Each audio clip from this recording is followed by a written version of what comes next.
과학 이야기 더 이상 어렵게 할 필요가 없습니다. 저희 괴짜 과학에서 쉽게 풀어드리겠습니다.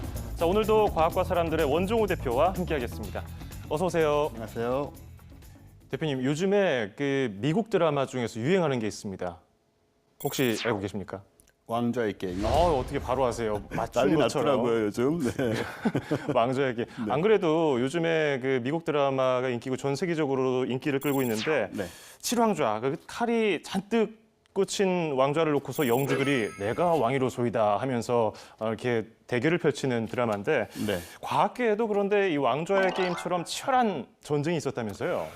네, 있었죠. 대신 여기서 싸우는 이유는 네. 왕좌가 아니고 전화입니다. 전화기? 네. 예.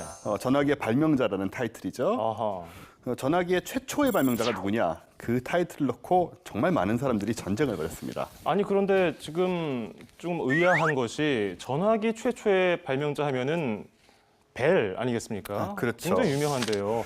뭐 전화기를 발명함으로써 통신 체계 패러다임을 바꾼 사람이다. 이렇게 네. 위인전에 나오는데요. 벨이 전화기를 발명한 건 맞고요. 네.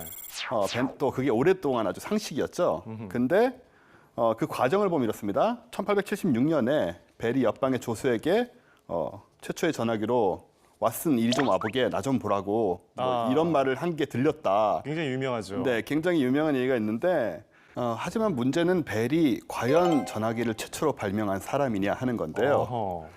실제로 벨은 전화기 특허를 내고 18년 동안 600건의 소송에 시달리게 됩니다. 예. 수많은 사람들이 내가 진짜 전화의 발명자다라고 주장을 한 거죠. 아니 지금까지는 우리가 당연히 전화기의 최초 발명자는 벨이다 이렇게 알고 있었기 때문에 조금 놀라운 사실인데요. 소송이 18년 동안 600건. 네. 아니 앞에서 우리가 얘기를 했던 미국 드라마 왕좌의 게임에서는 그 한 자리를 놓고서 여러 사람이 싸우지 않습니까? 그러면 벨은 왜 이렇게 소송과 논란에 휩싸였습니까? 굉장히 많은 정황이 있습니다. 예. 일단 벨이 특허 때문에 잠시 워싱턴에 들었었어요. 그리고는 12일 후에 갑자기 다른 원리를 적용해서 실험에 성공합니다. 네. 그래서 12일 동안 워싱턴에서 무슨 일이 있었느냐 이런 부분이 있고요. 그다음에 비슷한 시기에 다른 경쟁자의 설계 도면이 실종이 돼요. 그래서 그 실종된 설계 도면 속의 전화기가 벨의 전화와 닮았다는 의심이 제기되는 등 상황들이 좀 있습니다. 충분히 그 반대쪽에서는 의심할 만한 정황으로 삼기에 충분한 사실들인 네. 것 같은데 그렇다면은 벨의 그 최초 발명자, 전화기 최초 발명자라는 왕좌에 도전했던 다른 경쟁자는 또 누가 있을까요? 또 대표적인 사람으로 엘리샤 그레이라는 사람이 있는데요. 네. 이분은 딱 2시간 늦게 특허를 출원해서 아이고. 그 모든 제 영광을 놓치게 되는 그런 케이스인데 예. 1876년 2월 14일입니다. 벨이 신청서를 제출하고 2시간 후에 신청서를 다시 제출을 했고요. 벨은 사실 특허 신청할 때 설계도도 없고 모형도 없고 뭐 그런 상태였어요. 네. 그냥 이론만 있는 상태였는데 이 엘리샤는 이미 전화기를 만들어서 공개 시연을 한 적도 있었습니다. 그런데 단지 늦게 왔다는 이유로 자기가 받아들이지 않으니까 굉장히 억울했을 거고 게다가 이제 벨이 아까 워싱턴에 다녀온 후에 예. 벨이 갖고 온 이제 새로운 디자인이 엘리샤의 것과 흡사했다라는 문제까지 있어서 굉장히 억울한 사람이고 그래서 소송을 많이 제기를 했고요. 결국은 나중에 이제 벨이 어느 정도 간접적으로나마 그 특허 신청서를 이제 읽게 됐다는 그런 인정까지도 살짝 받아내긴 했습니다.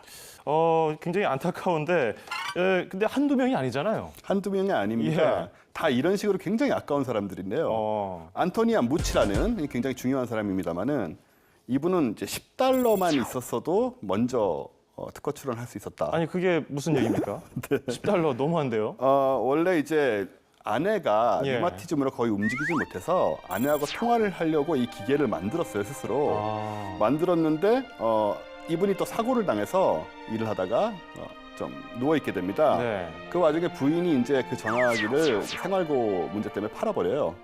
그냥 중고상에 아무렇게나 팔아버렸습니다. 너무 급했네요. 그래서 이분이 이걸 다시 개발을 해서 이제 웨스턴 유니언 전신회사라고 당시 굉장히 큰 회사죠. 이 회사에 팔려고 상의하는 도중에 회사에서 의심스럽게도 설계도와 전화기 모델을 잃어버렸다는 연락을 받습니다.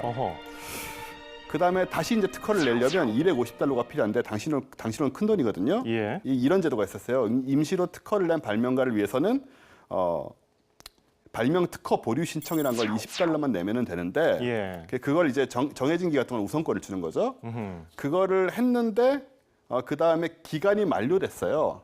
10달러만 있었으면 그 기간 만료된 걸 연장할 수 있었는데 그 10달러가 없어서 연장을 못하는 와중에 이제 예. 벨이 그 자리를 차지하게 됩니다. 그래서 10달러 때문에 전화기 발명가가 못 됐다는 얘기인데 네네. 아, 이거 은근히 안타까운 사연들이 많네요. 근데 다 조금씩 안타까운 사연이라 기구하죠, 굉장히. 그러니까요. 우리는 계속 1등만 기억하고 있었잖아요. 그렇습니다. 벨이라는 사람. 네. 그래도 굉장히 합리적인 근거를 가지고서 도둑 맞았다. 내가 네. 이 최초의 전화기 발명가다. 이렇게 얘기를 하고 있는데 그러면 실제로 벨이 뭐 엘리샤라든지 무치의 전화, 뭐 설계 도면 이런 아이디어를 훔쳤을까요? 설은 굉장히 많은데요. 네. 일단은 엘리샤 그레이의 도안을 접했다는 점을 인정을 했고, 그 다음에는 이제 뭐 일반적인 특허에 대한 것만 물어봤지 뭐 별거 안 봤다 이렇게 말을 바꾸기도 했고요. 네.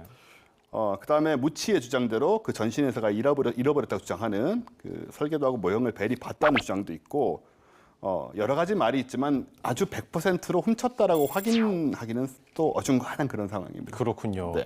어쨌든 지금까지가 우리가 알고 있었던 사실은 벨이 네. 그 최초의 전화기 발명자의 왕좌를 차지했는데 실제로 그렇습니까? 그게 바뀌었습니다, 놀랍게도. 바뀌었다고요? 네. 어허. 이게 이제 어른들은 놓치기 쉬운 부분인데요. 예. 우리는 죽을 때까지 그렇게 알고 있기 쉽잖아요. 그러니까요. 결론부터 말하자면 전화기의 최초 발명자는 안토니오 무치로 정정이 돼 있습니다. 그럼 벨은 어떻게 됩니까? 벨은 최초의 특허권자가 됐죠. 특허권자. 네. 미국 의회에서 2002년에 공식적으로 무치가 최초의 전화기 발명자라고 선언을 했고요. 예.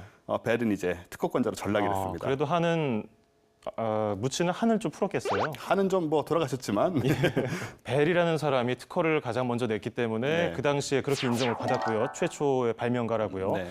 그래서 돈도 가져갔고 명예도 가져갔는데 어쨌든 최종 왕자를 차지한 사람은 무치라고 볼 수 있어요. 그러니까 과학사에 있어서 네. 역사에 있어서 우리가 잘못 알고 있는 것도 굉장히 많고 사실 어떤 지점에서 얼마나 그 사람이 정확한 시간과 장소에서 또 운을 가지고 있었냐에 따라서 이렇게 굉장히 많은 것이 바뀌기 때문에 설사 벨이 번 돈을 우리가 수거할 수는 없겠지만 네.